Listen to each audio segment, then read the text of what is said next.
All right, hey everybody, welcome to the October 2nd, 2020 edition of the Domain Social. October already. For those of you who'd like to join us for future episodes of the Domain Social, just subscribe at the Domain Social. I send out an email a couple of days ahead of time and then a few minutes ahead of time, so you guys doesn't get lost in your inbox. You can also email me at info@domain.social and all the Twitter stuff at the Domain Social, Facebook, same thing, LinkedIn. The link is there. Again, subscribe at the Domain Social. You'll be subscribed for the Domain Socials and also for the new the Domain panels. I kept it simple on one mailing list. For the agenda, this is all old stuff. So it's basically, I open the doors at 3 o'clock. We start 3:15, which is now, start recording. And we talk about anything. If people have incoming offers they want to discuss to get feedback on how to proceed with advice, you share that here. We talk about recent sales, industry news, trends. Anybody want any questions answered or technical issues? We're here for that. Today there's no auction, but usually around 4:30 we cut to that. So probably around 5 o'clock today we'll stop recording, and then after that, we'll go off the record. And those of you who want to get the whole show, well, you have to join us next time. And again, theoretically hard stop at 8, but usually it goes on much later than that. And on that note, we had already started discussing a couple of things, and I'll let you guys get back on that. So where were we at?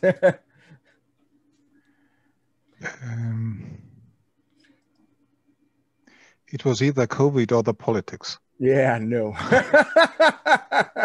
Wolfgang, did you want to share your what we were talking about before, or was that off the record? You are muted now, though, so you can't.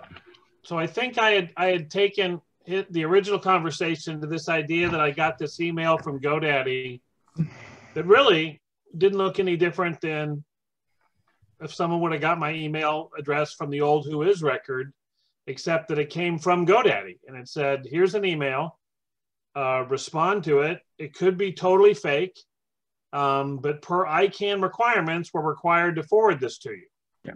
And I just felt like, man, I'm going to start doing that for domains I want to buy. And if I'm doing it, a zillion other people are going to probably start doing it. And I don't think there's any barriers. Do you know if that's the same process of emails that were private before the change? I think that the name, everything's, as I tried to ask before, I think everything's gotten upgraded to a certain level of privacy protection because that's all they knew how to do with the Who Is rules. Yeah. But it's still that privacy protect with the number after it. Yeah. And that goes to GoDaddy. And I used to think that they somehow screened it, or you get a lawsuit or a UDRP, but not much else. But this one that I got makes it seem like you can really send it from anyone, Yeah.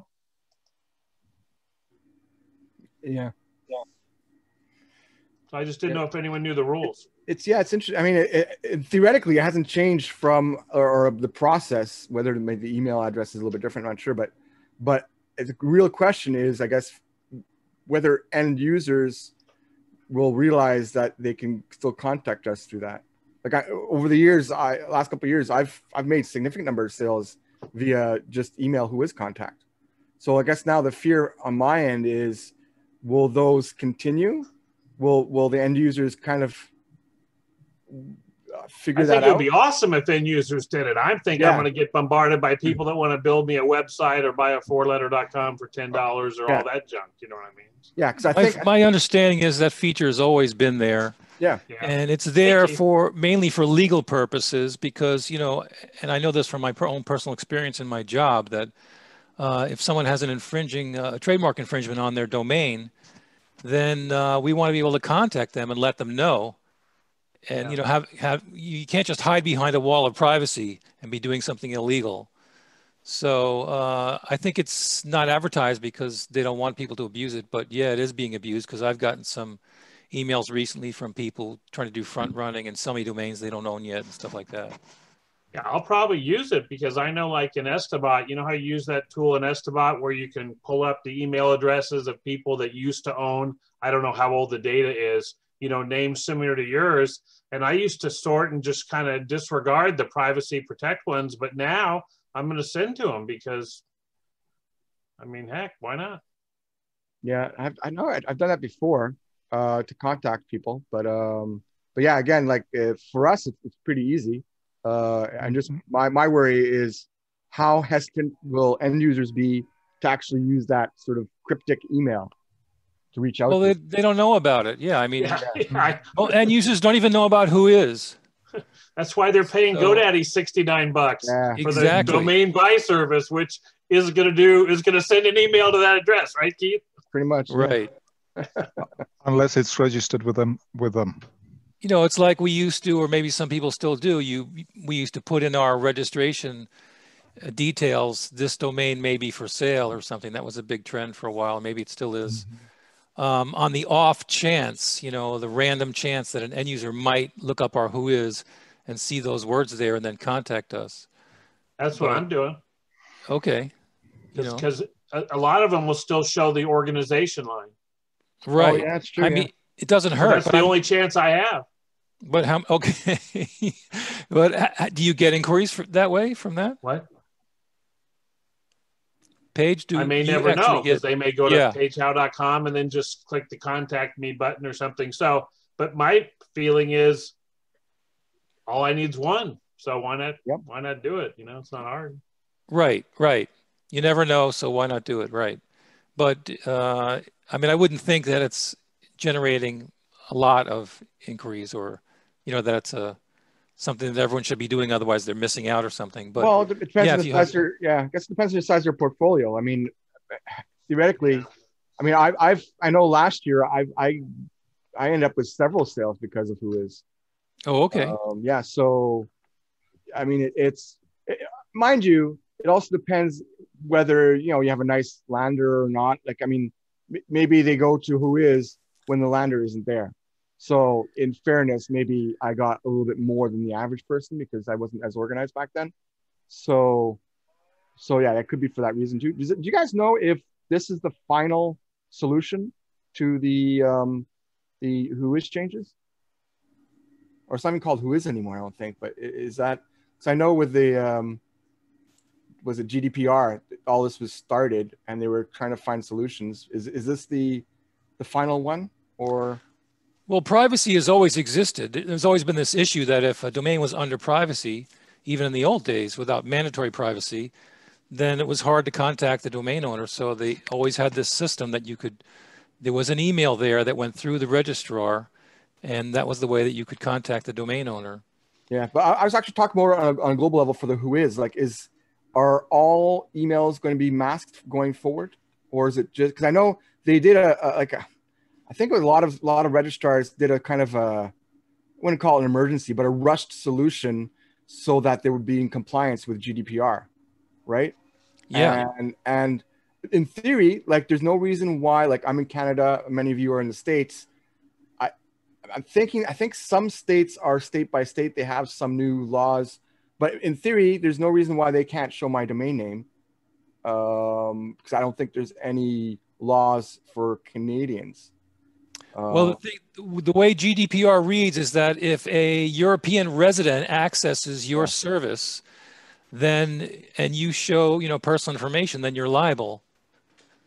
Yeah. So if your website is only shown in the U.S. to U.S. residents, then you don't have to comply with GDPR. But if you access your site and use your services and you're not complying with GDPR, then you could be liable for some pretty hefty fines.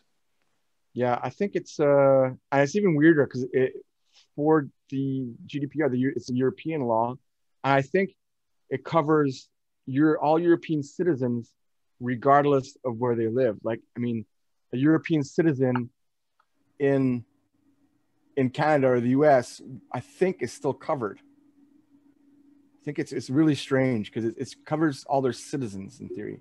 So maybe I don't know. Well, I was just curious if this was GoDaddy's final solution, or if they just put that up temporarily while they figure out a final solution. It's I prefer my emails being public, my info being public, exactly for the reason of making more sales. Even if as Paige says, if it makes one more sale a year, it's one more sale a year, right? Jotham, go. Hey, so I'm the foot in the ICANN pool guy. So there's something called EPDP, which is an expedited policy development process. There's lots of acronyms inside of the ICANN world. But essentially, they're in the process of coming up with what kind of system would be in place. There's something called the temporary spec right now. That is why you see a lot of redacted stuff.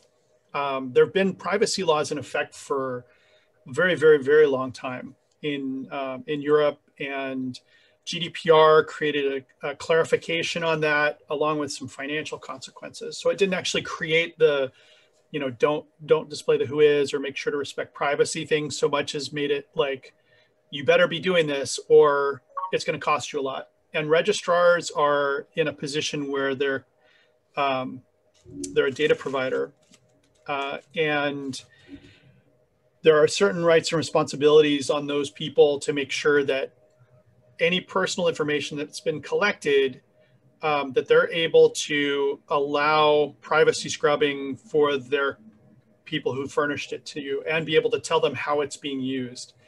So the who is stuff is a real quagmire because people have designed systems that download the who is and do business models off of it. There's all kinds of stuff that could create liability. So when the deadline of May 25th, 2018 came around, when it was enforceable, you saw a lot of people say, really change what they do. And that's when access to a lot of that detail in the who is information changed. The way that the laws are worded, it states, EU citizens and covers EU citizens, but it covers EU citizens abroad. It covers EU citizens inside of the European Union. And so registrars didn't collect, are you a EU citizen or things like that as they went. And so they were like, okay, look, because of the consequences, let's get this so that we're not breaking any laws. And that's when you saw the redaction stuff hit.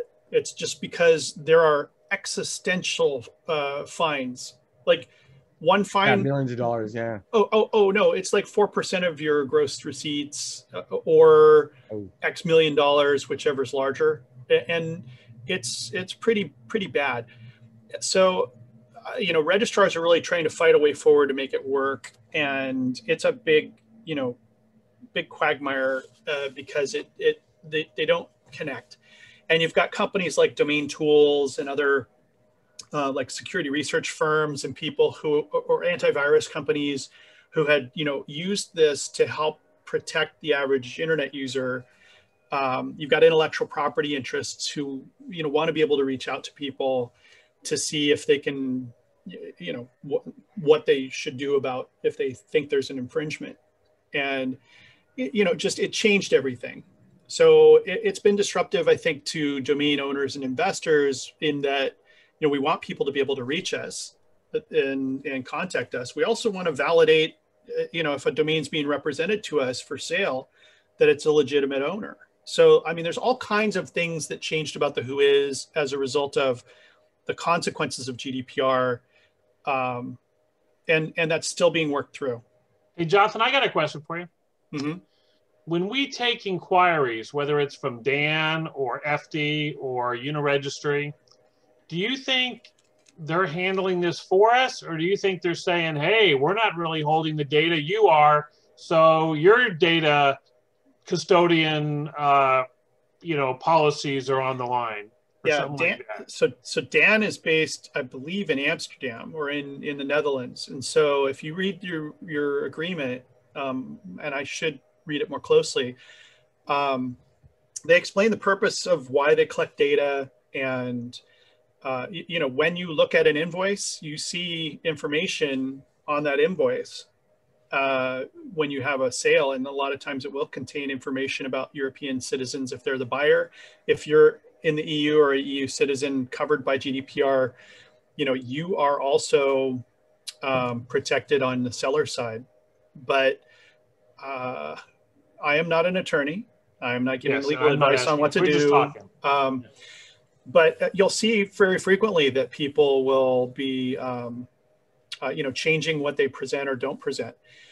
It's very different, though, between legal person and natural person. So legal person would be like a company, or like, if you're Paige Howe are the domain manager for this company and you're doing it as a business, then that's a legal entity, versus a natural entity would be like RF personally owning a domain, or Tony Span is a registrant person, is a natural person, versus if there was, Tony Span Co. and he was the domain manager for, that company, then that would be a different matter as to the privacy. The privacy is very specific to people, not companies. So they didn't want to be horribly disruptive. But you still see, well, there's a little bit more. And then I'll shut off on this stuff. So legal versus natural, I don't know if when you registered a domain name, there wasn't any box to tick versus I'm a legal citizen or a natural citizen, right? That's not been captured for the last 30 years. So that's the delineation. Some people are saying if there's an organization name used in the Whois contact, that means that you're a legal person and it's okay. Others are saying that's not necessarily the case. So that's still getting worked out. Yeah, so I know GoDaddy's weird because I tried to leave that thing blank, and I don't think it lets me leave the organization blank. Well, there's some people who have fun of domaining right there, isn't it? Well, so Paige, I mean, a lot of people have put like, domain admin in the or domain registrant or things of that nature that were super generic. So would you want your registrar to assume that your personal information got distributed based off of that? That's the big challenge. So, RF, this is a topic that makes its own gravy. And, this is like whatever they're going through right now. There have been 2 different 7-year programs where everybody gets in and tries to make something work. And we're in the middle of our 3rd phase of that, which is called Expedited. And can I jump in for a moment? Yeah, go ahead. Who's talking? Sorry, Drew here. Drew, I just wanted to direct everyone who was a member of the NamesCon virtual conference. The European track had a very interesting panel on this very question and the delivery of what they're calling the final report. So to Reef's point, I don't think it's been adopted yet. As Jothan mentions, it's still an interesting process, or the process is still continuing. What I find interesting is there's a sort of a philosophical pull between what was originally conceived as the sort of the open internet, and now this move towards kind of not making it quite so open. And, there is a sort of philosophical notion that any individual should be easily able to determine who owns a particular website that's out there. And privacy law, to the best of my understanding, has always focused on the sort of the lack of consent to having personal details published. It seems almost a complete response here to suggest that registrars and such, even within the GDPR framework, should be able to simply say that upon registration, the person is agreeing that their information will be provided in this public format, and people can then either have a what do we call it, a legal persona, or perhaps this idea of the privacy obfuscation there. But there should be an easy way for people, the average person, to just simply see who owns a domain. And what they're doing is moving towards this notion that it's actually no longer a legitimate use for the public to be able to see who owns these resources.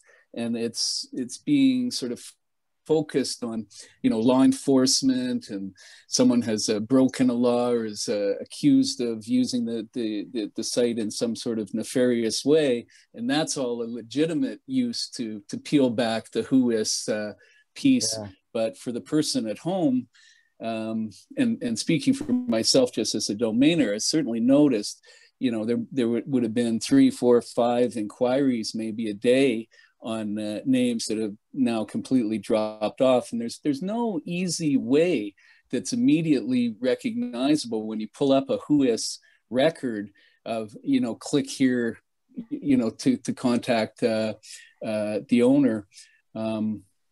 And so it's just this interesting philosophical sort of movement away from the open ability to easily verify who you're dealing with, contact the owner, and sort of have like a so-called public registry of ownership on the net, and that now seems to, the curtain is closing, if not closed.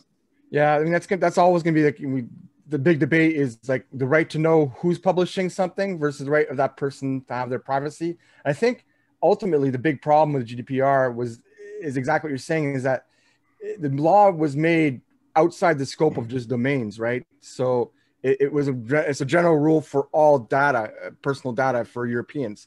And so how it got applied to domains, yeah, it would make sense for people to say I opt in, I opt out. But I think the big problem is that for the last 30 years, not all registrars were automatically collected, do you opt in or do you opt out? So by default, everyone's opted out until they specifically opt in, I think is what the bigger issue is. Anyhow, but yeah. So that's, I guess, probably some people are probably a little bit tired of that whole thing, but it's really interesting stuff. Thanks for sharing, guys. And do you guys, anybody want to talk about something, recent sale or anything like that? I know we were talking about one before. Was that, Wolfgang, was that private or was that? That's the sale of regeneration.co. Yeah, that was all off. I was talking before we started recording, but if you want to talk about it, sounded really cool. As short as possible, it was an inbound inquiry with initial offer of 2,000. I immediately said the price is 50k euro, but there are a lot of different payment options now supported by different escrow services. And so the result was 60k transaction via escrow BN Holding, with initial in the first year 2,450, which is being paid out right now. Then 8,500, 12,500, and 36,000 somewhat for the remainder. The escrow fee had to be paid upfront, and there was an additional contract via DocuSign, initiated by Escrowcom, which also states that I can, if the buyer defaults, I have the right to tell Escrowcom to cancel the transaction to get the name back. My negotiation strategy was that I offered a little bit like I heard what Donald Trump did with his negotiation partners in the documentary. I offered like 6, 7 different payment options, so the buyer could choose, and with still leaving my price intact. But on the long run, there had to be, of course, with the longer transaction, higher payout. And the buyer, he suggested 42,000 payment total, with an increase in payments over time. And my version was, the total was 98,000, and the compromise was then 60,000, which was then realized. So give the buyer a lot of choices and find a win-win situation. So basically, we said it's like an option. If the buyer's business is going well, he can continue to pay back payments. And if he defaults, I get the domain back. That's perfect, I guess. And that price, you really maximize everything. I mean, I think it's, yeah, that's because the chance of somebody else coming in the meantime, offering anything close to that, it would be a pretty big risk. So that's a smart strategy you got there. It's still a bit high for current comparative .co sales. But in the long run, we see that .co prices are really rising very fast. Yeah, yeah. And then there's also the aspect of inflation, possibly. You have to take this into account when you now do a lease to own. With steady payments, you may lose in the long run. Yeah, well, yeah. I mean, I think most of us price our domains where it's, you know, a couple of $1,000s off. If you're in 5 figures, I think the priority is on closing the sale. So it's congratulations on that for closing that one. Thanks. Yeah, that's really good. Anybody else have any? Oh, go ahead, Wildfire. Sorry. Just an idea I had with the US is like a right of what is now taking priority of is the right of every person for his over his own data, and this is something that is missing on the internet. That we have like a common repository of rights that we own, or of licenses that we own and that we give, and that can be called upon by robots, basically, which where we already have stated what kind of privacy we want for ourselves. So when we write an article, automatically we have to release some of our privacy, for example, and that we all also have. I mean, it came to me when I had a lot of internet marketing products. I didn't know anymore what I paid for, so if I would have one place where everything is collected, which only I can see, of course, but it could be a handshake protocol to get data under certain circumstances. Yeah, again, that's the real issue with privacy laws, right? Is that there are very legitimate and strong reasons to keep your anonymity, and you know, for free speech, that there are really strong arguments in favor of it, but then there's also very strong, you know, reasons security wise why disclosure of who writes certain bits of information and data, why that should be public as well. So, and that's the never-ending debate, right, of the whole privacy thing. So it's yeah, and the biggest problem is that the internet wasn't founded with any of that in mind. Yeah, if it was an opt-in at one point to start, it would have been good. But anyhow, anybody else making? Oh, go ahead. Yeah, go ahead. I just want to say, like an extension of single sign-on, where we have one identity over every website. It could be an extended sign-on with rights, privacy rights, fine granulated. Yeah, no, there certainly are some solutions, but again, it doesn't cover everything. Like if some people want to keep anonymity, but I mean, if somebody publishes how to make a nuclear bomb and wants to stay anonymous, like how do the authorities get, you know, there's always a balance, right? But then there's some stuff like if you want to share information that's, you know, crucial to democracy and you want to stay anonymous, that's important too. So it's the arguments are both there. But anyhow, yeah. So anybody else make any sales this week? I made a sale. I closed a agreed deal on Dan. I'd been moving my portfolio over to Dan and didn't realize I had a stale for sale entry that was in the Sato MLS. So my new price was higher than that, but I honored it with the buyer when they pointed it out. And then they, when Dan went to contact them to pay, they then said, well, we'd like to do 12 monthly payments. Okay. And so the approach I took, I just wanted to share this if it helps others, is to say, well, it sounds like they want to abandon the single payment deal and they would like to renegotiate. And so the price is now $3,600 and instead of $1,500, whatever it was. And I'm glad to do this new deal, but I'll still honor what we both agreed to for a period of time. And that way it knocks the footing out from under. How many of you have experienced that, where somebody wants to pivot to payments once they've, essentially consummated the deal? Has anybody else had an experience like that? Joseph? Yeah, I did. My big sale that a lot of people were talking about. I mean, I thought that I would be getting it in one lump sum, but they wanted that in yearly payments over 3 years. And so that's really what happened. So yeah, it did pivot into that. But it's a great thing that, escrow does have that domain holding service. And so that came in perfect. So I cannot recommend that enough. Joseph, though, did they make a deal with you and then want to make the monthly payments based off of that deal? Or were you able to say, well, my price to do what you're proposing is a little bit higher, to get a little bit more of a premium from that? Well, in all honesty, I'd really like to leave that behind right now and not really talk much more about, that sale.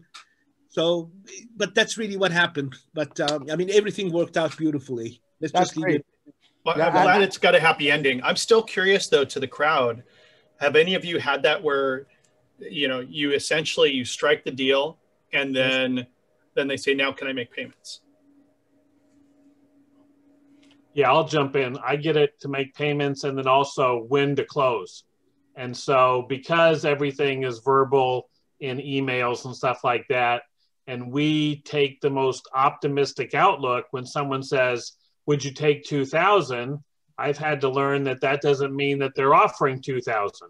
That means that they're querying, would I take 2,000? But that doesn't mean that they're going to say yes. So I have to be ready for that. And then if they say, I can buy it for 3,000, then like Jonathan's bringing up, and this is almost like I used to do with my kids, you have to be literal. Well, let me ask you a question. And so I always respond this way. Let me ask you a question. If I did agree to that number, what would your timing be? Because otherwise you get okay, I'll do the 3,000. And as soon as I get my check in a week from Thursday, I'll have that money to you. Or like Jonathan says, I noticed on your site that you offer payment plans, so I'd like to pick that. So yeah, I think it does help to pre-qualify so that maybe you just don't get the emotional thing of thinking that you sold it and now you think you're losing by taking a lesser deal, but you're still winning. If you would have woke up yesterday morning, you would have sold it for that. So that's a good tip with the use of language of saying what would your timeline be. That's I think Mike's got something to add. Yeah. I've done that many times where, it won't be the exact phrasing, but something along the lines of, well, what is your time frame? I mean, is this something that you want to close fast? Because that might depend on what the price is going to be. If they're just thinking about it someday, it's like, well, I'm in the process of repricing my domain names all the time, which may be up and may be down, but you could say that. But what's your time frame? Is this something that we're going to close quickly? Because I don't want to give you a great price if it's going to be a whole bunch of back and forth and I'm wasting my time when I could be going on to other things. And so you put it in that kind of a frame. I think that, it makes them realize that this is valuable. My time's valuable. Your time's valuable. Is this something that we'll close on? And your capital's valuable. I mean, you shouldn't be shy at all about saying there's a time value of money. You're asking me to owner finance your deal. You can go to your bank and get financing, but my rate's going to be very different than that because my hurdle rate's pretty high in the domaining business, So if it's your price, it's my terms. Yeah. If it's my high price, I might. I think Jonathan being firm in the written communication was important because sometimes we can get casual in emails or text. And you almost want to reset it with something like, I think I may have made a mistake here by coming to a price too quickly then, if that's what you were thinking. Perhaps we should reset everything, and I think it's kind of what Jonathan did is he's kind of like, I just thought this was you and me, and we were just, you know, but now if you're going to bring up all this other stuff, then I have to go back and do it in a methodical, you know, way. So I like the way Jonathan kind of was like, firm. It's like, you know, I'll marry you, but you didn't say anything about your mother-in-law moving in, you know, like it's that extra thing that gets introduced. I've had a different deal, which was on a domain where I got a solicited offer from GoDaddy, went all the way down the path. We had it ready to go and it was closed. And then nothing happened for like 2 weeks. And I, you know, prod. And finally the buyer was apparently just pricing things out for a potential use with a project kind of nonsense. And GoDaddy allegedly, you know, kicked them off the platform. I'll never know, right? But it's you know, it's good. I think you brought up a really good point about the timeline and getting more certainty. Like if this is going to close by X date, there's some value to that. And I think even if I'm thinking in terms of a discount or something, that's actually something that's very important. We all know it's very difficult to budget for the sales, especially if you're doing majority inbound like I am, because it's very lumpy. So the more predictability that you can introduce into that process, the better. There is value to that. Because even when you think you're done, you still got the, I talked with my partner and he asked me to ask you if you could go any lower, or he told me that my budget was only this, right? So it's never done until it's done. Yeah, until the money's in the bank. but even the price discovery part, you think, you know, it's done. Yeah. So I had an old school friend that used to call those would you takes. And so that's what I'll reply to when someone says, would you take this? We want to think that they're offering it, but it's like, now, is that a would you take? Or is that a, you know, that you'd really want to buy it for that? Because, you know, there's no, you've locked in your upside when you say yes, and you have no idea when you're going to get the money or what the terms are going to be. So maybe it's best for us to actually introduce the uncertainty that the deal will close in a way so that they realize they need to move on it. Because, you know, I mean, how fast are you talking about doing this? I mean, there are other people who would want this name. So are you talking about getting this done this week, or is this something for the future? I've said that. You risk, of course, losing it. Well, they might think, well, maybe I'm not so sure. Well, if you're not so sure, then don't jump on it. But maybe to put the uncertainty into the situation that if they don't move, they might lose their deal.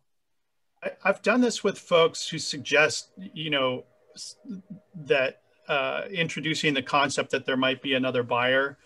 But I like to be honest with the people I'm doing business with. I don't like to BS them. You know, like I want, if I'm representing anything, I want to make sure that I'm being honest and showing integrity in the process.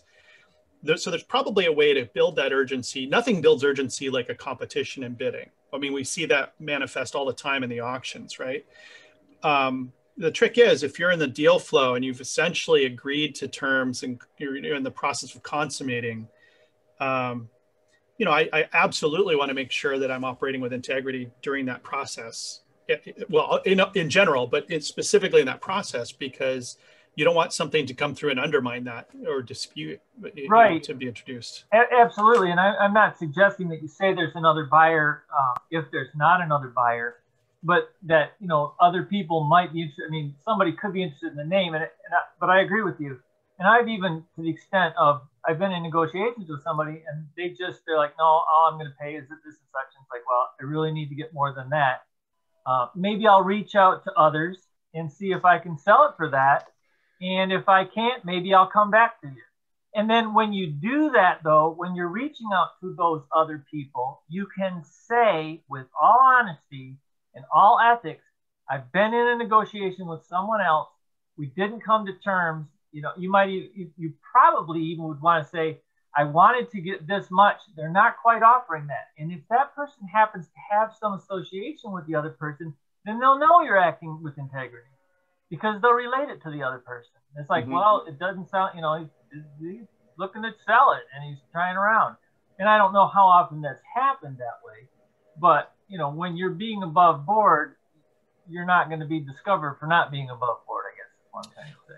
Mike, those are good suggestions. And then there's also the matter of, you know, that if you're in a deal flow and you're using a platform, you know, if you do go to do that outreach, I have done this where I will make that person who has expressed interest at a, you know, at the rate to bridge the gap between my expectation and that I have that person go through that platform, whether they're establishing a new account or however they go about it, because I don't want to rob the marketplace from, you know, if they've got some sort of a fee that they charge or something like that.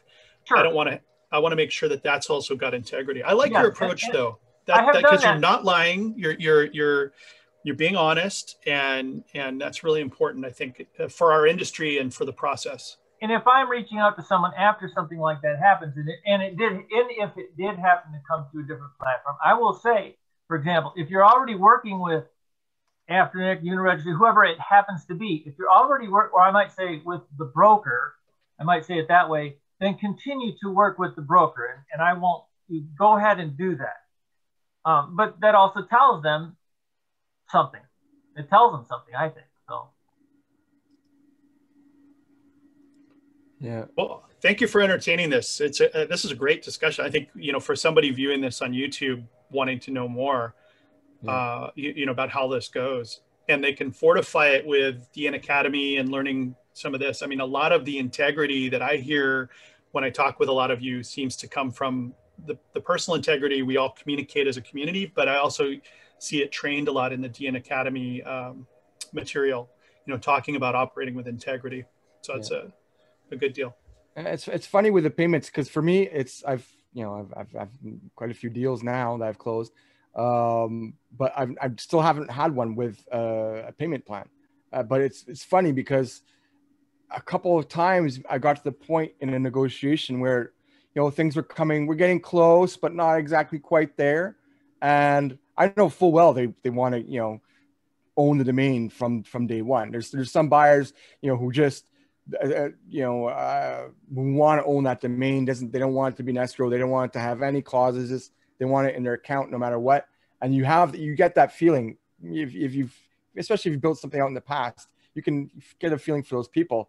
But that doesn't stop me from making the payment plan. And usually what happens is they realize, oh, well, okay, he's being more flexible, but I really want this.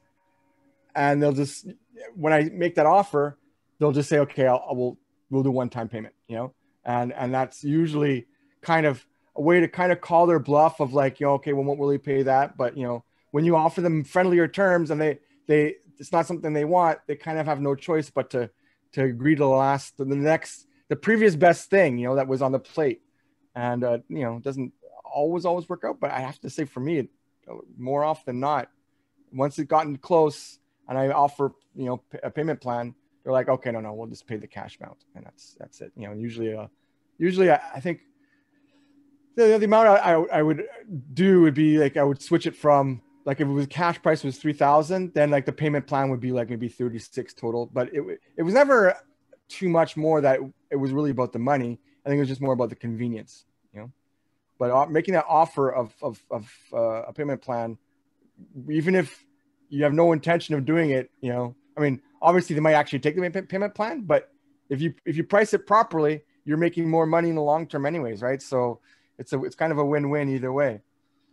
But yeah. Yeah, I think that's really a good point in the sense that if there is a payment plan, then the total amount should be more than if there was one lump sum payment, and it also, you know, creates not only a sense of urgency for them, but then shifts the argument, if you will, or the momentum, not into whether or not to buy the domain or not to buy the domain, but to pay one lump payment, or how many payments, 3 payments, 6 payments. So I think that's really a brilliant strategy, and I really think that would work, and you should always give that, you know, option. So it's a good point, Arif. Yeah, I mean, the ones I've closed using that tactic tactic. I mean, I was genuine with the offer of terms, but the offer was genuine, but I knew that they wanted that domain like in one, there's some people, like, oh, they're ready, they're anxious and they want to start. And then, but you're right. It shifts the conversation from do you want to buy to how do you want to buy it? Exactly. And it closes that. You're right, that you framed that very well. Yeah. Cause that's, I guess what I was trying to say in a lot more words, but yeah. Anybody else use that sort of tactic? Say that again. So I was curious if anybody else used that tactic at all. Oh. Anybody do make any? Mike, you're about to say something. Well, I don't. Are you talking about like the offer of a finance, even if you're not hoping that it happens that way? Yeah. That particular tactic. Yeah. I was actually going to mention something a little bit different. It had to do with playing two people, I guess, in a way. But I had a name that I worked on with somebody, and he was local to me, which I loved. It's like I could go into his office and talk to him. He wanted to buy it. It was $4,000, and I don't think I might have dropped it back down to that a little bit. But anyway, it was about $4,000. He said, "Yeah, that sounds really good." And then he kind of like, have the hug, whatever. And I thought, this is a fantastic name for you. Seriously, it was a fantastic name for him. And he ultimately said, I'm not really sure right now. And I guess his business is starting to take off, and it kind of defined his category, I guess, And I said, okay. I said, I think I can get on the phone and pretty shortly sell this name for that. But I just as soon sell it to you. I meant it. He did not buy it. I literally spent a couple months. It could have been 3-4 months, at least a couple months, back and forth with him. And I got on the phone, and within 2 hours, had sold it to somebody, transferred it, been paid the whole amount to someone who did recognize the value of it. Now, it helped me to have gone through that with him because I was practiced on, pitching it and whatever. And I could honestly say to the other guy, I said, look, I said, I went back and forth with this guy. I offered to him for this. It's a good price. And he's like, he knew it. And like I said, literally we completely closed the transaction within 2 hours. Did use escrow or anything on the phone, PayPal. So, anyway. If only they all knew the value, right? Mike, I think that's interesting because the fact that you had a non-financial reason to want to sell it when you did your outbound, and you had an exact price in mind, I think made your outbound incredibly more successful, as opposed to the, how much can I get? I wonder if I should be asking 12 or 16, you know what I mean? And the fact that you knew that if you did sell it, not that you wanted to have an I told you so, but that you would be reinforcing your expertise that you shared, that it was something that most people in that business would buy for $4,000. And I just think that bringing you into a reasonable range and giving you another reason to try to be more effective in doing the outbound was interesting. I almost want to invent that type of situation myself, take a name and almost put a picture up that says, someone told me you can't sell that name for 3,000, you know what I mean? And then that would be my motivation as I was doing the outbound, or something like that. I felt bad for the first guy. I really did. I thought, you just don't even, it seems like he understood it first. And then he just started thinking about the money. And I know he could have written a check for it. Yeah. I know that it would not have been a problem. I would have probably even, financed it or whatever for, some amount of time.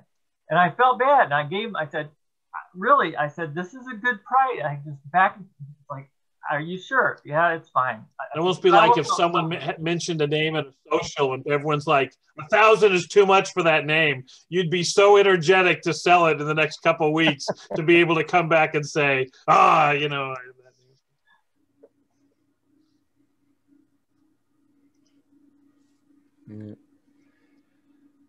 So anybody else have any sales this week? Or even the last couple of weeks? I don't think we talked about many last week. And I did have a couple sales this week. That wasn't the one. But anything you care to share? I'll share one. No, it's not a sale yet. I won't share that one, I guess. All right, next week we'll put you on. Put him on for next week then. David, were you going to say something? No? Yeah, I had a... We can barely hear you. All right. How about now? A little bit better. Is it better now? Yeah. Yeah. Okay. So I had a sale. It was .ca for it was liquidchalk.ca for $500. Cool. Is that a thing, I'm guessing, Liquid Chalk? It's a thing, yeah. You can buy it in craft stores. So it's a craft product. And teachers use it for writing on chalkboards, but they can wipe it off with a special magic eraser. Okay, Really? okay. Do you generic term. Do you sell a lot of CA domains? Most of my inventory is .cas. Okay, wow. Yeah, I mean, I'm in Canada, right? But I mean, I don't deal with our CCTLD at all. .ca. It's just I like having a broader thing. But I keep on hearing more and more people making sales here and there, and they're not the big grand flashy sales, but they're consistent. David, I'm curious. Sorry, I'm curious. You say that your inventory is mostly .cas, and you are in Canada, and you are selling them now. Do you also own any .com versions of the .cas? That's number one, and number two, do you check? I mean, do you ever hand register them? And then if you also see that the .com is available, do you also register the .com as too, or you'd rather have the .ca because that's in a way your specialty? So I mean, if they were both if they were both available, do you make sure that you have the .coms as well? Yes, because what I do is actually I try to go through the Canadian lists weekly and then expired lists and see if any matching .coms are available, but that's rarely the case. So this Liquid Chalk domain was a pen edge with it wasn't expired. It was just like sitting in the wild, and I registered it because I had a bunch of markers I needed to sell, and I had access it. Decided to register the domain name. But I never built a separate site. Makes sense. Okay. Thank you. And yeah, so anyway, that's how that turned out. So GoDaddy said it was only worth like $194, and I figured, well, it should sell for $500. Any domain that's worth buying is worth $500 minimum. But yeah, I think that most of my .cas, I just developed them. They're just they're not really sellable that well, but occasionally they have sales. So I didn't sell any until last year. Let's put it that way. Yeah, it's yeah. I mean, that's a realistic price of 500. Like that domain never would have sold at 5,000. So right. I guess that's to Joseph, to answer your question. I think most of the time in Canada, I mean, if you're getting this .ca, it's because the .com isn't available, or because as a business you're using the .com within the US, and there are legal reasons why you want to keep them separate, or maybe not legal reasons, but more strategic or operational reasons. Like a lot of it has to do with shipping. So you'd want to have a separate site in the US versus Canada, because your whole checkout process is different. You have different taxation, different shipping protocols. So oftentimes .ca would be taken for those reasons if the person already has a .com. Otherwise, I think I don't want to speak for all CCTLDs. Like I know probably Germany and a few European countries are different, but here in Canada, for the most part, people got the .ca because it's a more realistic get, or more affordable sort of acquisition than the .com, or more importantly, the .com is just taken by an end user. So .ca I mean, .ca is still pretty strong. If you came in and started a business in Canada, only within Canada, and you use the .ca, like it wouldn't be a bad option. But you know, why limit yourself if the .com is available? So I know a lot in Canada. It's I'd probably say more businesses operate in the .ca, but again, it's not to do with, you know, because people think it's a better domain or extension. It's just because it's the one that was more affordable or more accessible or more available, and the .com is just taken because you can in Canada. Like I don't sell .cas, but I know you can get one words, you know, at probably a tenth of the price of .com. Maybe sometimes it's a little bit more if it's a strong word and domainers are strong in their price. But otherwise, I mean, you know, I think with most ccTLDs, you get it at a discount, and that's the reason why they are popular. It's the same reason why, you know, in 10, 15 years, ngTLDs probably will have a better base, is because not because necessarily people think they're better, but it's just because the alternatives in .com are just going to be either too used, like it'll never be on the market because it's used by an end user that's just too big, or the price is just too high for them, you know. And not all businesses can afford, you know, 5 figures when they start off. A lot of businesses are just mom and pop stuff, right? So yeah. Makes sense. Yeah, so .cas will rank just as well as a .com in Canada, yeah. But if you're not going for the US market, then you don't really need a .com. Some of my .ca sites actually get a lot of sales to the US. If you have an exclusive product that's not available in the US, that's what people want.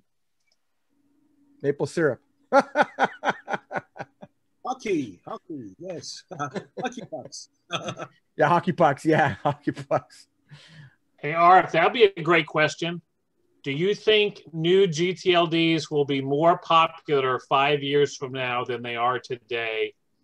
And if you define popular as number of registrations, I will say they are not going to be. Oh, number of registrations? No, but that number's inflated, right? Because a lot of the, like, you know, when XYZ had their 1 cent sale, how many more? There was millions of registrations, right? I think. So I think the real measure is end users, but not even that. It's also the size and scope. And scope is probably the wrong word, but the size or the awareness level of the end users. So like if you have 1,000, well, I mean 1,000 obviously. If you have 1 million and people using ngTLDs as end users, but they all have 5 clients each, you know, it's still not huge. But if you start having some of those bigger companies that have thousands and thousands and tens of thousands and hundreds of thousands of clients, that's, you know, when it's going to start to be a little bit bigger. And I think it's only a matter of time, right? It's just because the oneword.coms are getting soaked up, and you know, some people like 2word.coms. I would recommend people use 2word.coms over ngTLDs, but there are exceptions. There are some great, you know, domains out there, but it's personal taste and it's awareness, and it's coming, but it's what's the horizon? Yeah, 5 years, could be 5 years, could be 10, could be, who knows?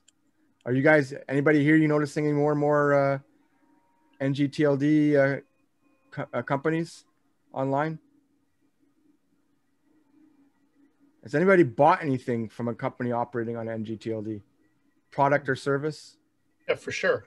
For sure. I mean, I see it a lot in the cryptocurrency space. I'm seeing it more and more in, you know, decentralized finance, but very frequently, you know, different projects are popping up where folks are doing their URL, whether they do it as their primary or secondary URL, they're launching with, you know, something.newTLD, where the term spanning the dot has some meaning, but let's balance that with the fact that they are also going through and registering whatever that combination is .com. Yeah. So it's kind of a pairing that they're doing. And the real question is, which one are they using primarily? Probably, yeah. I mean, there's still that email problem that will be there for who knows how long, right? I mean, look, I That's own it's not as prevalent though as you might think. I mean, it's certainly if you have set up your web hosting or whatever for your project, the email aliasing is just as simple for doing things like that. So it's, you know, it kind of makes the domain ubiquitous. You know, if you go through and you configure G Suite, and maybe we'll do that in one of these sessions, is I'll walk you through setting up like a 365 or setting up a G Suite with domains, because it's super, super simple. And you know, when you configure your G Suite, you've got like your primary name, and then you can just add name aliases, and it's just like bap, bap, bap, all done. And it would be, you know, rf at the domain social, but it could be rf at the domain.social would be an alias. And the system will just treat them, you know, as if one is the other. Oh, so you can do that on the domain level, not the email level. Both. Well, you know, ultimately it occurs inside of the email server, so that'll be provider dependent. Okay.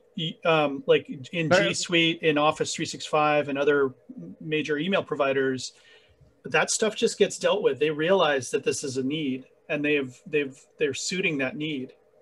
Okay. So just like you can alias a bunch of domains at a website, you can do that same kind of stuff with email very easily right now. And maybe we'll do that as a walkthrough in a future session. If there's enough demand, I'm glad to do a walkthrough. Yeah, no, that's curious. Yeah, I mean, when I was talking the email issue, it's more of the, if they don't have both. I mean, like I always use the example that I own arf.org, right? And you know, the default mail, I think I have that one, is mail@arf.org. And I once had, not a super important document, but, you know, I think it had to do with work. I forgot what it was, but something, you know, that I would rather have not shared with somebody I don't know.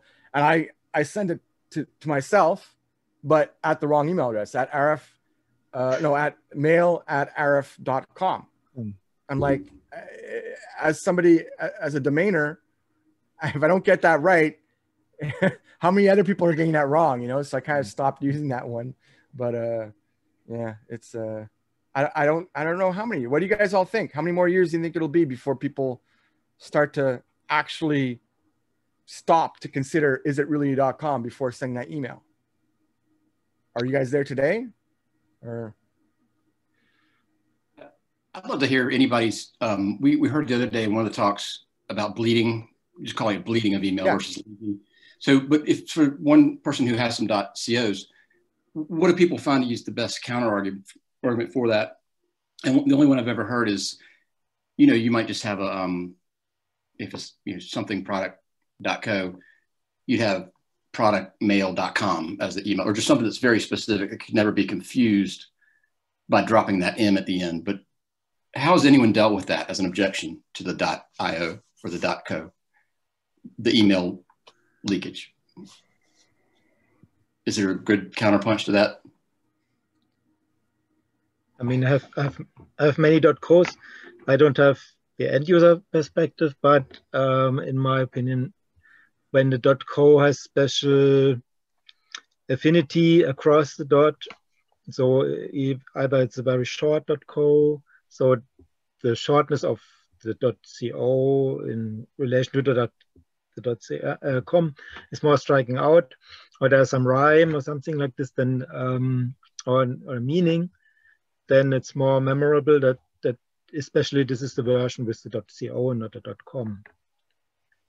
When it really works well as a pairing, the phrasing of .co. Yeah, Bill, you know what? I think that's one of those things where there is no argument against it. I mean, it's the only argument is you can get the .co at a fraction of the price of .com, and there's positives and negatives, right? You're paying a fraction of the costs, and that is the compromise, is the email. Okay, and so maybe if they're a business where their email is sensitive and has information, it's going to be a bigger deal. That's not every company by any means. So no. I mean, and that's the whole thing, is that, like, I mean, I'm looking back at the .cos that I've sold. I think a lot of them are, you know, they just want to have an online facing online, but like the emails is, they want to sell something, right? So the email afterwards isn't as important because most of their clientele will go through the website itself. Right, and push a button to launch the email automatically.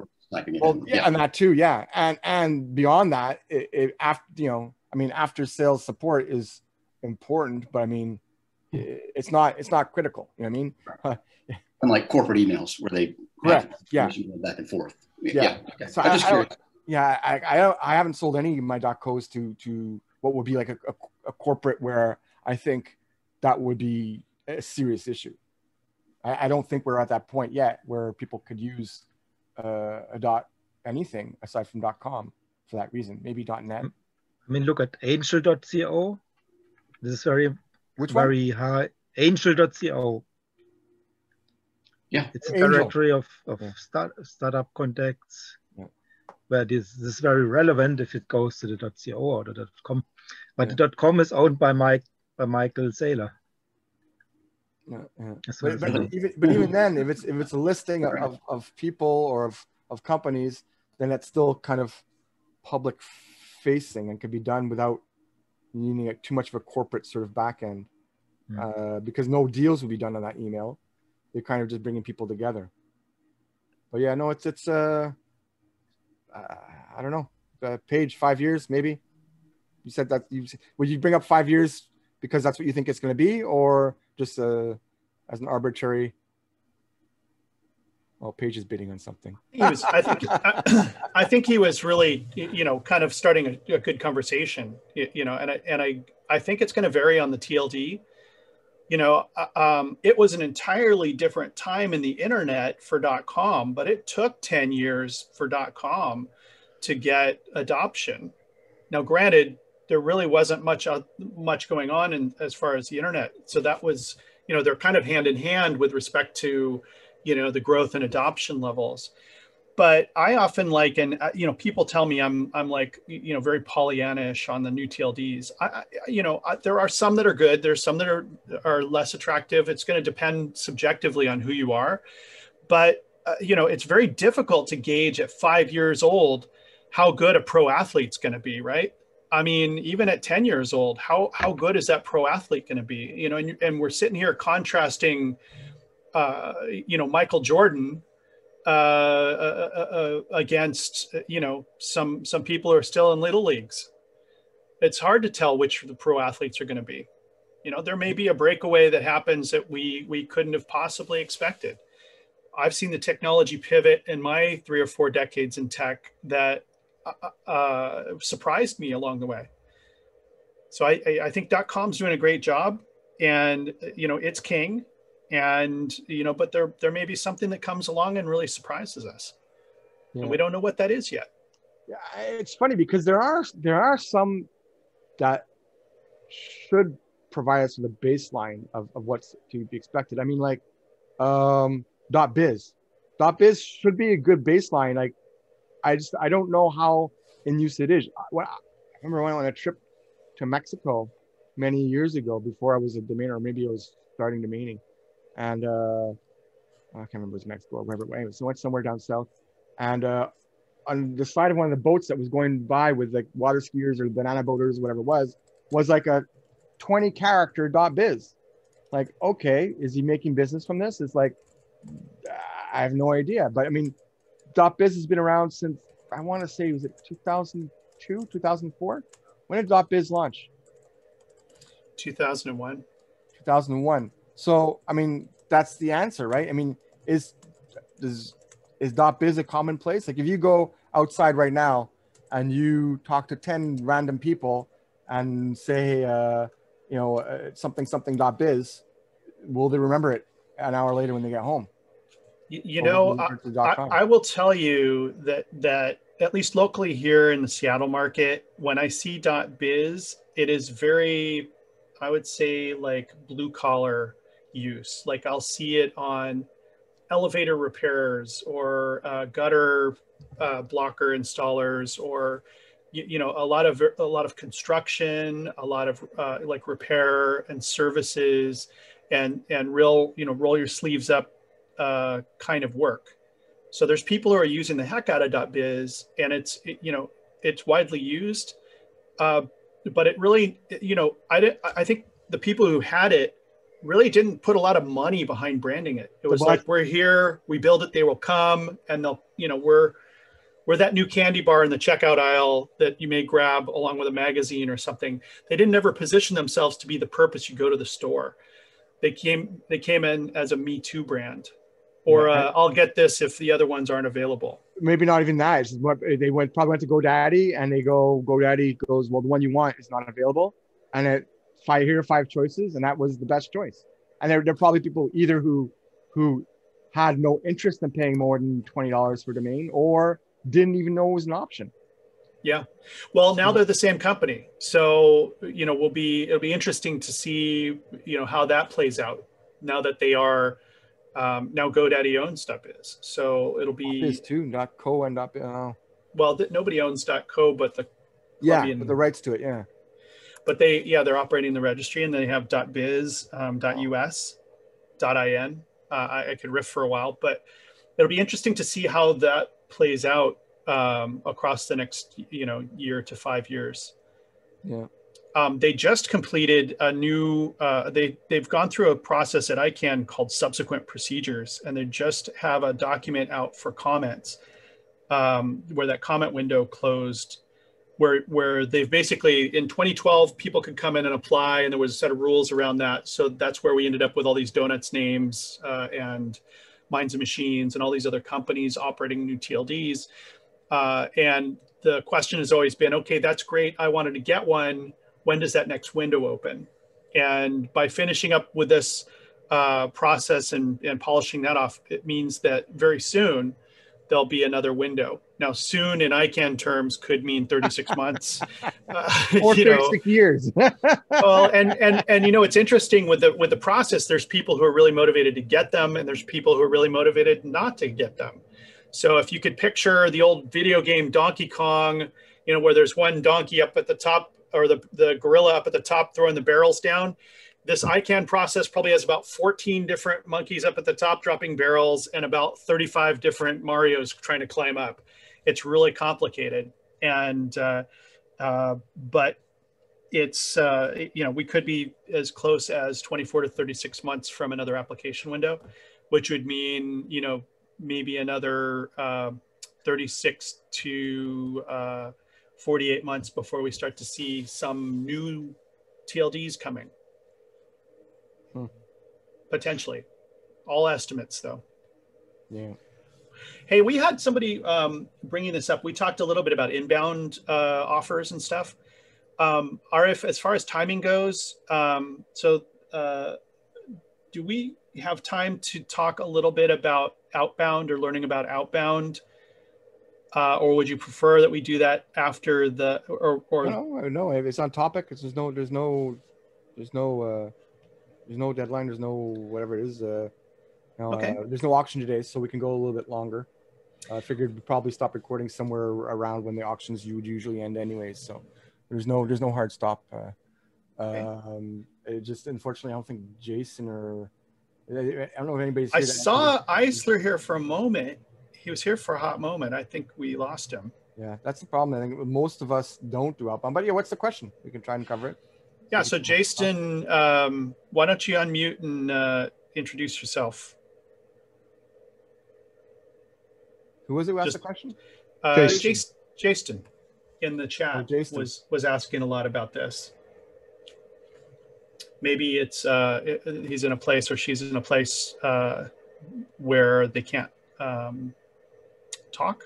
Yeah, sure. But we did want to cover that. A few of us were suggesting to go through and look at DN Academy, because it's got a lot about dealing with outbound and those discussions. But rather than have it be like we're pitching for DN Academy, maybe some folks could talk about some of their activities in outbound.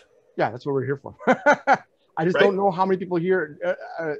Many people here do outbound. Jason says they can't speak.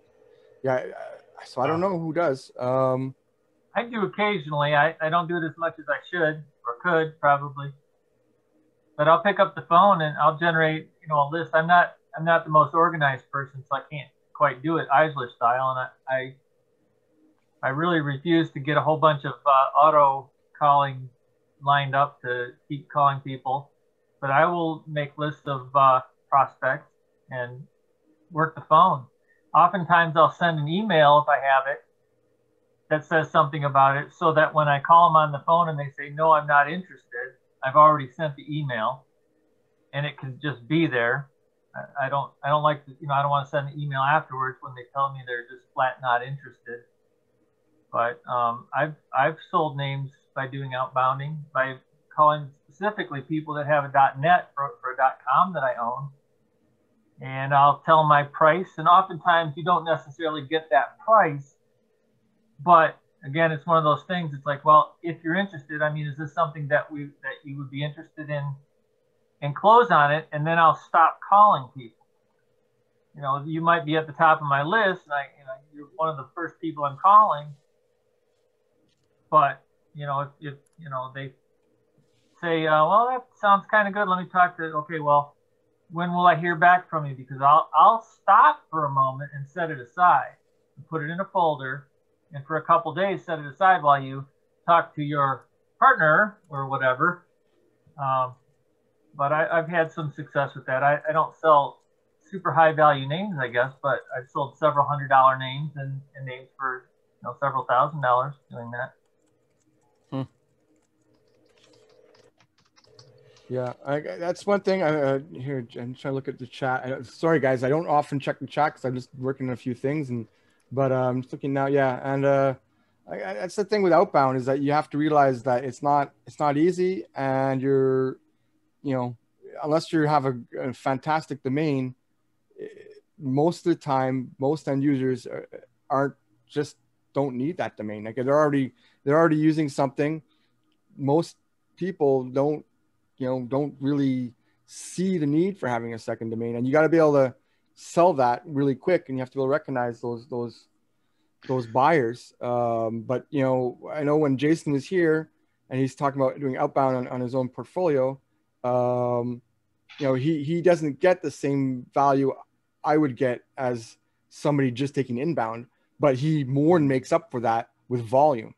So, and that's the real key, right? Is that if you're just doing domaining as a side business, which, well, okay, right now I'm currently unemployed because of COVID, but I mean, for most of us, I think started domaining as extra revenue or something on the side. So by default, we didn't spend hours and hours and hours engaging in outbound. We just got domains that were at a sufficient quality where, yeah, we'd get a lower sell-through rate, but the multiple we sell them at still makes sense as a domainer. I mean, like I have a low sell-through rate, but my sales are like over 100x, so it more than makes up for my the lower sell-through rate. And that's the difference with outbound, is that you won't get 100x most of the time for outbound. There will be, there's always exceptions, right? But it's few and far between. And so people saying that they have frustrations doing outbound, it's for a reason. Either your domains are too broad and not specific enough for the people you're calling, or they're just not good enough, or your price point is too high. I don't know what else to say. And we've covered this a few times, but I'm just trying to read this. Yeah. I know occasionally people will almost like, yes, of course, Mike. Yes, of course, Mike. But I'll say it again. Don't try to sell somebody a lesser name than what they have already. You should be improving their name. Maybe you could sell them a singular when they have the plural, or vice versa, if that makes sense. But don't try to sell somebody a .biz or .us that already has the .com. It's a waste of time, and you're bothering somebody, and then you're giving a bad impression of people that try to sell domain. I mean, if you're selling a .com to somebody who has the .info or a .net, or in my case today, I'm trying to sell one to someone so they can drop the LLC off their domain. I mean, maybe they want something similar. I have the name that has their domain name without the LLC, and I think that's an improvement. That's a big improvement, yeah. I'm perfectly willing to call them up on the phone or email. I don't know why the phone's busy today, but anyway, that's my take on it. Yeah. I think something else that needs to be brought to light in here and talked about is with outbound, you have to be really careful who you're contacting. Try not to do that like unsolicited in an email, because then you are opening yourself wide into a UDRP. So you have to be careful about that. I mean, that's something that I'm always very cautious about. I mean, because then they can have it on record that here is this guy trying to sell me something, sell me a domain name. And I think that constitutes bad faith. So I don't know if anybody wants to talk about that, but I think there's finesse about Outbound to avoid being labeled somebody, that's cyber squatting or doing this in bad faith. That's a real issue. Go ahead, Jonathan. Well, I was going to say it doesn't help. I think Joseph's really raising a good point. I mean, there's 3 points you have to meet in a UDRP. I was going to take it even a different direction but Joseph's advice is very solid. I would even go backwards and say, don't ever knowingly register something that infringes on a company or famous mark or trademark. Yeah, it's not good. But when you're doing outbound, if you do outbound, try to use empathy with respect to the perspective of who you're talking to.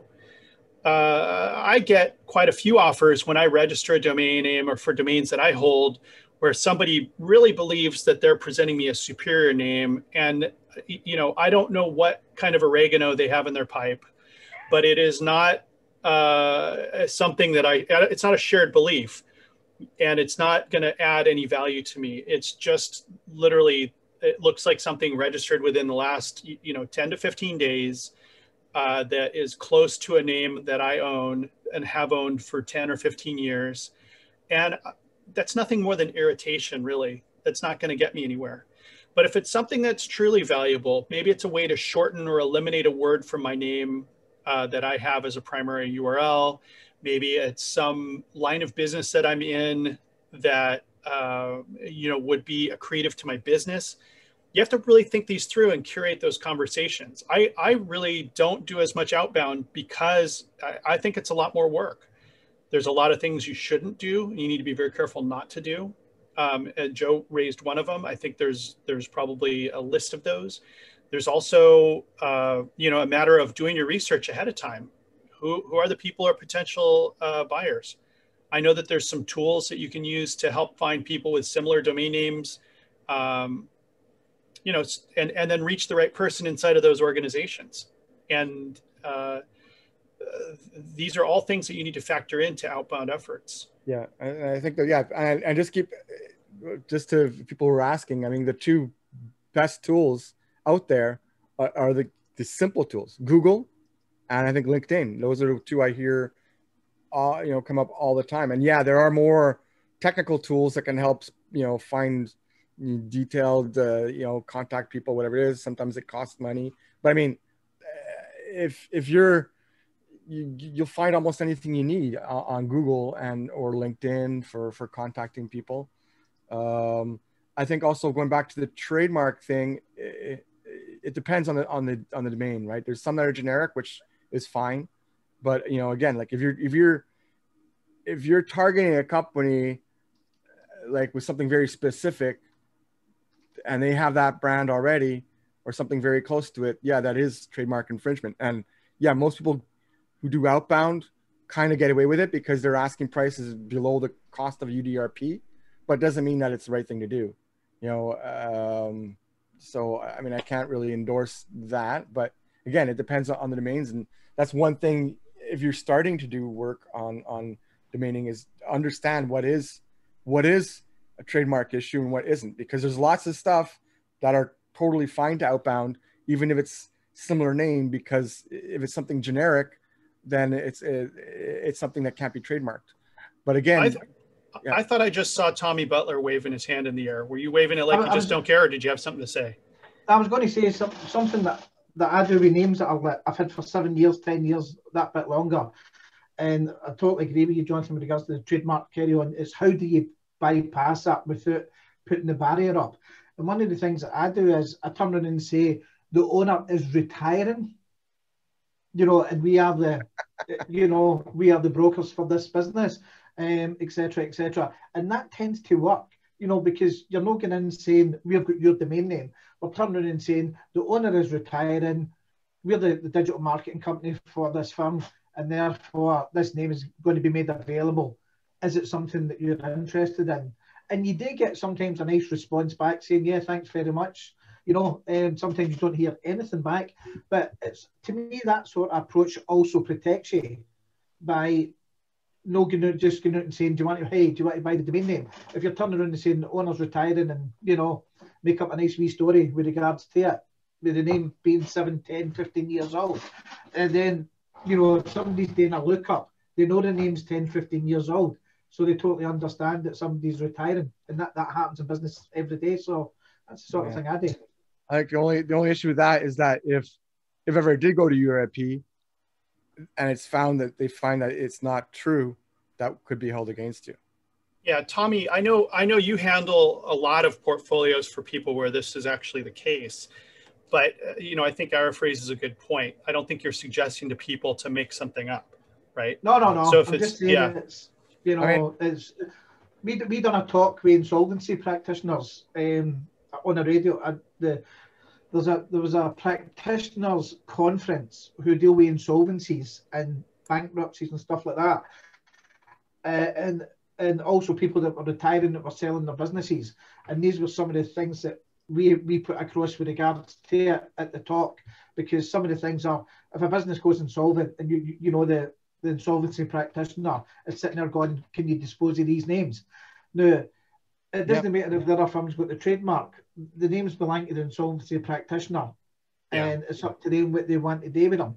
And there's no malice, because the names when they bought to be used as a trademark. So there is a lot of ways to get around it. And one of the ones is that we answered the question was with regards to retirements, because there's a lot of businesses that are sitting there with fantastic names. And how does one approach it? You know, and one of the good phrases was, if the name was 10, 15 years old and the person's selling it, how do they sell a name that's 10, 15 years old without infringing on a trademark? And the legal thing is that if the person's retiring, it's a good way to do it. But insolvency practitioners, people retiring through ill health or whatever else, or the person needs the money. And if you look at it just now, this is a fantastic time for a lot of businesses are selling key assets that they've had for years, like especially domainers as well with massive portfolios. And, you know, it's a good time for folk buying and picking stuff up. But I think if you look at the law and understand the law with regards to it, because also with regards to UDRPs, every country's law is completely different. Like the UK's law is completely different from the American law. And then when you take the UK, English law is completely different from Scottish law. So, and then Welsh law is completely different. And it all goes back to Roman law, but every country has got to abide by certain laws, and certain laws are completely different. And you can challenge a UDRP and go down that road. You know? Well, Tommy, I made the clarification because you know, I think RF puts this up on YouTube, and it's being recorded.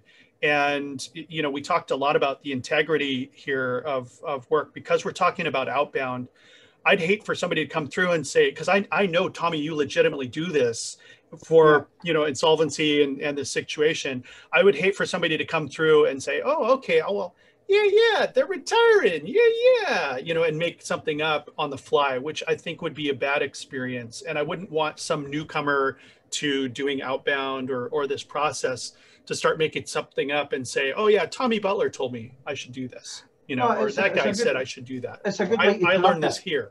Yeah. You know, it's a good way, Jonathan, for certain businesses that, you know, the owners are thinking is to get the names and resell them on. And there's no problem with that. You know what I mean? It's like everybody thinks that, oh, it's a trademark on it.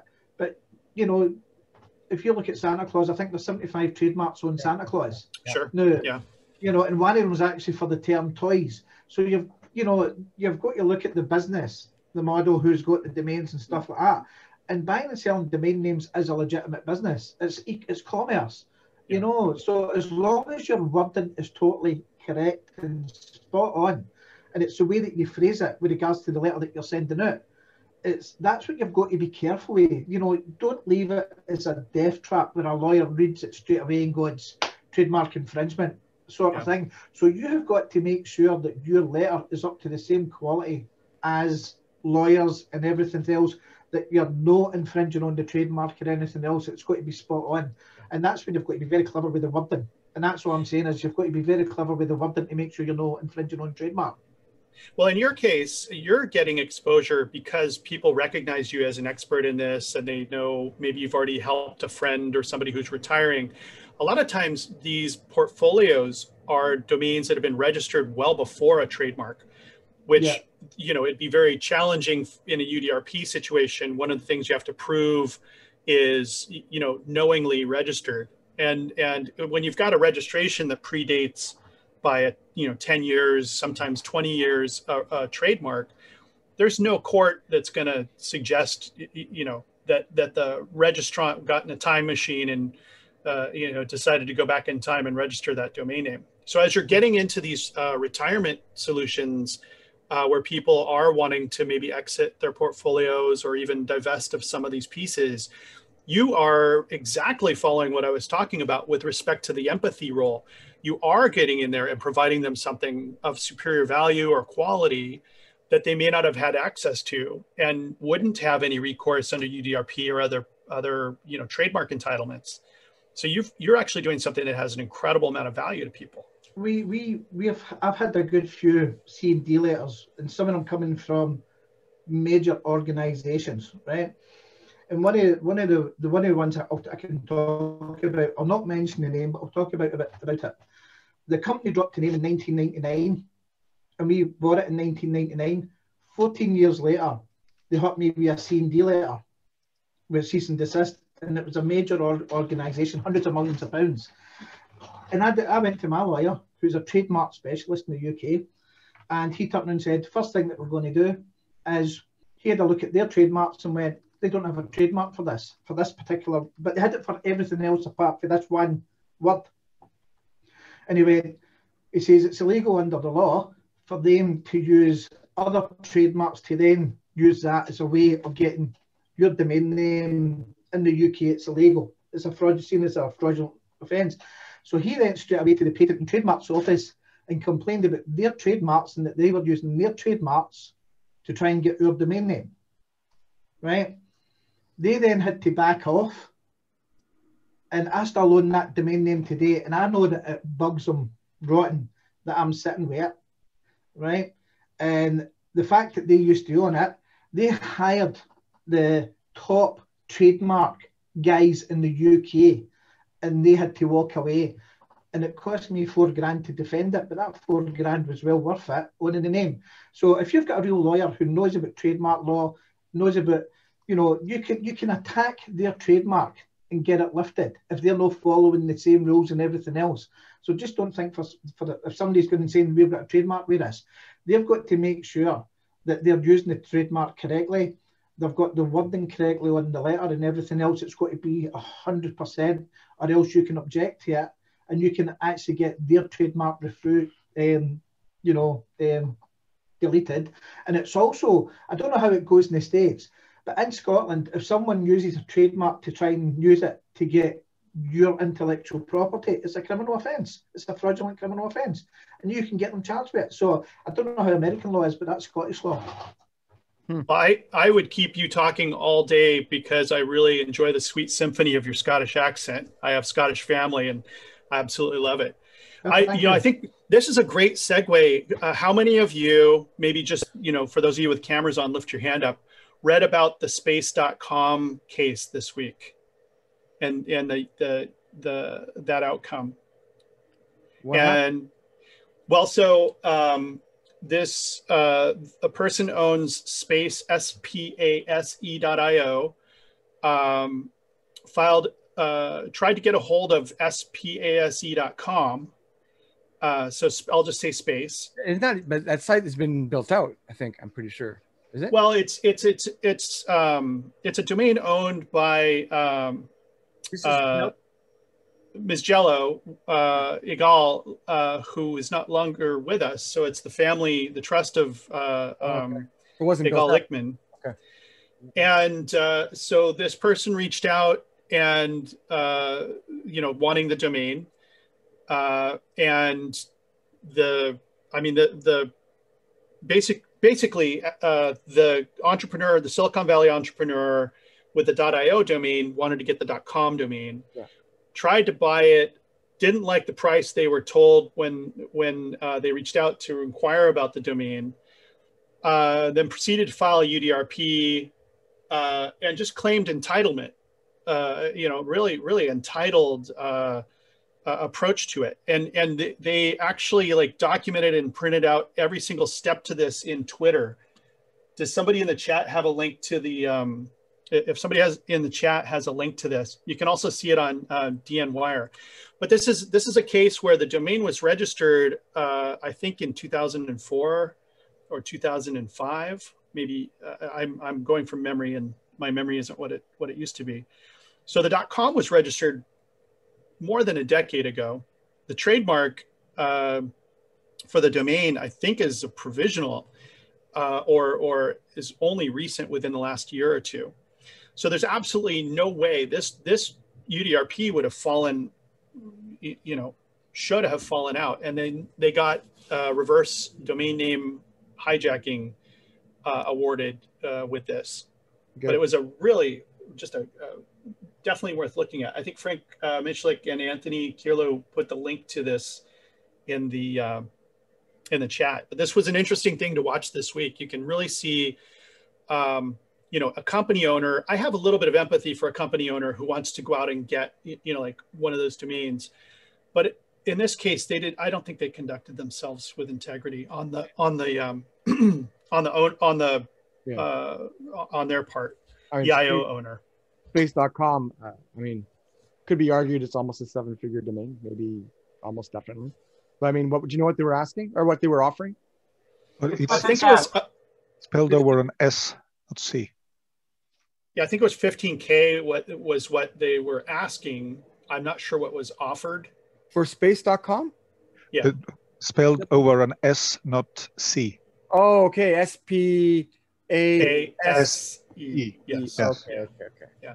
Okay. Oh, yeah. Okay. But what's more interesting to see, I guess you get an opportunity to look into the perspective of that person you might be reaching out to. Yeah. If you're doing outbound, it's an entrepreneur. When I have conversations with companies and they want to find out, how do I reach out to the owner of this domain?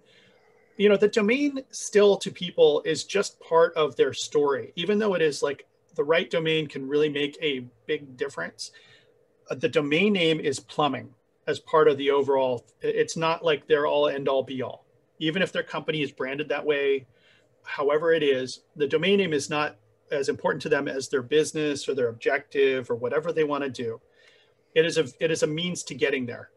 And it is secondary, very secondary. And they don't think about our industry like we do. They don't pay attention to how all this stuff works, how all of our codes and things operate. And so you'll get situations like this space.com, space.io exchange very, very frequently. This one gratefully kind of unfolded in public based off of this guy tweeting, the blow by blow. So you get a chance though, yes, get a bowl of popcorn and enjoy the dramatic, play by play, but also build on that empathy for, what's that buyer experience like? Like, what is it, that company person that you're waking up, about a potential to buy a name from you if you're doing outbound. This guy was doing this was an inbound inquiry to Miss Jello, but the outbound stuff, you might be dealing with somebody with this mindset. So have that in mind when you go and do that contact. Yeah, it's funny because I think bottom line at the end of the day, most people you're going to outbound to or whatever it is don't even know what a UDRP is, right? So, there are domainers that go through offer stuff that they probably shouldn't, and they'll never get in trouble because it's just the other side doesn't even know what the UDRP is. They don't know what the rights are, and that's the end of it. But what Tommy said before kind of got me thinking of maybe an idea to use would be to go and check the archive.org and see what that company was before they let the name drop. Depends how you got the domain. I get most of my domains through expired auctions. And yeah, if there was a company operating there and they obviously dropped the name, you could word it in a way I mean, you may not say the guy retired, but you could maybe word it in a way that makes sense. Like the company's no longer in business, and that's all they need to know. Or the company stopped operating and the domain is now available. And yeah, it's not exactly, you're not exactly saying that you're selling it for the company, but you're not lying either, right? So it's a kind of, I never thought of that approach, but to see who used it before.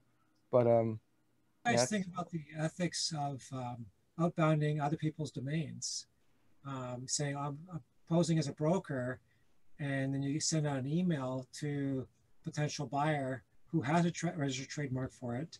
Like, I think that's could be deceptive, considered deceptive, but like front running, you mean, or?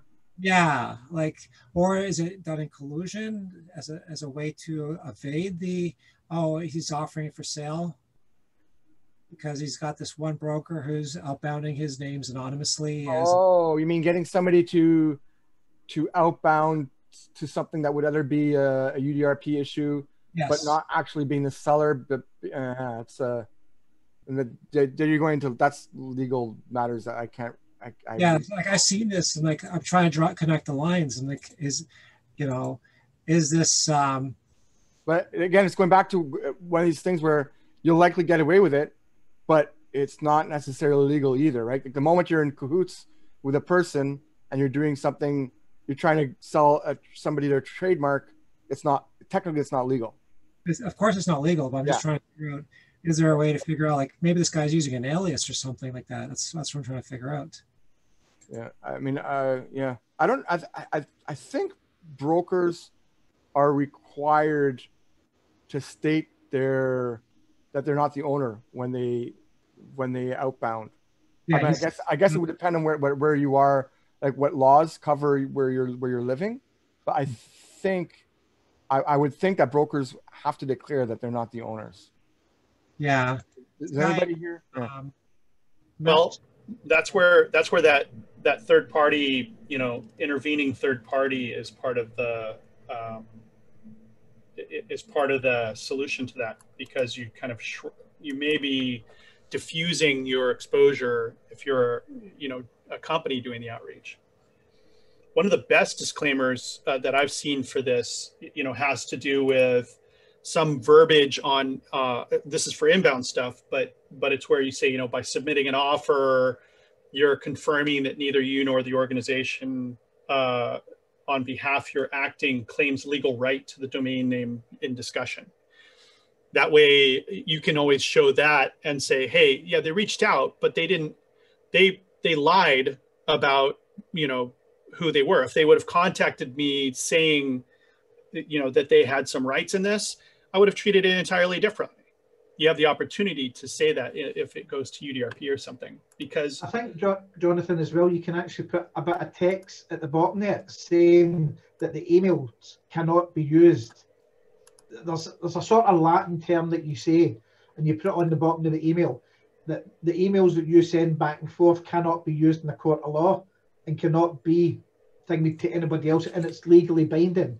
That if the person's coming after you with regards to the domain name, inquiring about it, and then they want to use it later on, if you put, there's a certain clause that if you put in at the bottom of the page, they're not allowed to use it legally. They can't use it as evidence in court to get the name. And you probably better speak to Stephen Lieberman or something for what the term is. But there is, I know in the UK, there's a term that you can put at the bottom of your email every time there's correspondence, and it cannot be used in court. They cannot use it in evidence or anything else. Yeah. Because you can also always, Tommy, great advice. Talk to your lawyer about what that is. Let them craft that for you in your jurisdiction, because I think there's many of us in different places. And I've found that you can preface anything you write without prejudice. And then, pretty much anything that follows that, you could talk about their mother. It could be like whatever, it doesn't, it can't be used. Yeah, and let's be careful, everyone, because none of us here are lawyers, and so don't take that as here. Anyhow, so on that, I thanks to those of you who sent me emails about topics this week.